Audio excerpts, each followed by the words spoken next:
ನಮಸ್ತೆ ಎಲ್ರಿಗೂ. ಇದು ಬುಧವಾರದ ಈವ್ನಿಂಗ್ ವ್ಲಾಗ್ ಆಗಿರುತ್ತೆ. ನಾನಿವತ್ತು ಸಂಜೆ ಊಟಕ್ಕೆ ಅಂತ ಹೇಳಿ ಡಾಬಾ ಸ್ಟೈಲಲ್ಲಿ ಮಾಡೋ ಪನ್ನೀರ್ ವೆಜ್ ಬಿರಿಯಾನಿ ಮಾಡೋಣ ಅಂತ ಹೇಳಿ ರೆಡಿ ಮಾಡ್ಕೋತಿದ್ದೆ.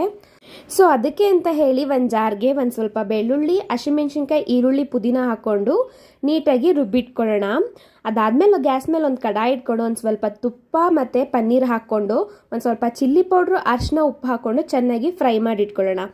ಅದಾದಮೇಲೆ ಗ್ಯಾಸ್ ಮೇಲೆ ಒಂದು ಕುಕ್ಕರ್ ಇಟ್ಕೊಂಡು 2 ಸ್ಪೂನ್ ಎಣ್ಣೆ ಹಾಕ್ಕೊಂಡು ಒಂದು ಸ್ವಲ್ಪ ಏಲಕ್ಕಿ, ಚಕ್ಕೆ, ಲವಂಗ, ಕರಿಬೇವು, ಈರುಳ್ಳಿ, ಟೊಮೆಟೊ, ಕಟ್ ಮಾಡಿಟ್ಟಿರೋ ತರಕಾರಿ ಮತ್ತು ರುಬ್ಬಿರೋ ಮಸಾಲ, ಒಂದು ಸ್ವಲ್ಪ ಉಪ್ಪು ಹಾಕ್ಕೊಂಡು ಚೆನ್ನಾಗಿ ಬಾಡಿಸ್ಕೊಂಡು ಅದಕ್ಕೆ ಅರಿಶಿನ, ಧನಿಯಾ ಪುಡಿ, ಚಿಲ್ಲಿ ಪೌಡ್ರು, ನೆನೆಸಿಟ್ಟಿರೋ ಅಕ್ಕಿ ಹಾಕ್ಕೊಂಡು ಬೇಕಾಗಿರೋಷ್ಟು ನೀರು ಹಾಕ್ಕೊಂಡು ಫ್ರೈ ಮಾಡಿಟ್ಟಿರೋ ಪನ್ನೀರ್ ಹಾಕ್ಕೊಂಡು ರುಚಿಗೆ ಬೇಕಾದಷ್ಟು ಉಪ್ಪು ಹಾಕ್ಕೊಂಡು ಕುಕ್ಕರ್ನ ಕ್ಲೋಸ್ ಮಾಡಿ 2 ವಿಜಿಲ್ ಬೆರೆಸ್ಕೊಂಡ್ರೆ ಪನ್ನೀರ್ ವೆಜ್ ಬಿರಿಯಾನಿ ರೆಡಿ ಆಗುತ್ತೆ. ನನಗೆ ಅಂತ ಹೇಳಿ ಪನ್ನೀರು ಮತ್ತು ಬೇಬಿಕಾರ್ನ್ ಹಾಕ್ಕೊಂಡು ಸಲಾಡ್ ಮಾಡ್ಕೋತಿದ್ದೆ. ಪನ್ನೀರು, ಬೇಬಿಕಾರ್ನು, ಸೌತೆಕಾಯಿ, ಈರುಳ್ಳಿ, ಟೊಮೆಟೊ ಹಾಕ್ಕೊಂಡು ಸ್ವಲ್ಪ ರುಚಿಗೆ ಬೇಕಾದಷ್ಟು ಉಪ್ಪು ಹಾಕ್ಕೊಂಡು ಮಾಡ್ಕೊಂಡ್ರೆ ಈ ಸಲಾಡ್ ರೆಡಿ ಆಗುತ್ತೆ. ಇದು ಹೆಲ್ತಿ ಕೂಡ.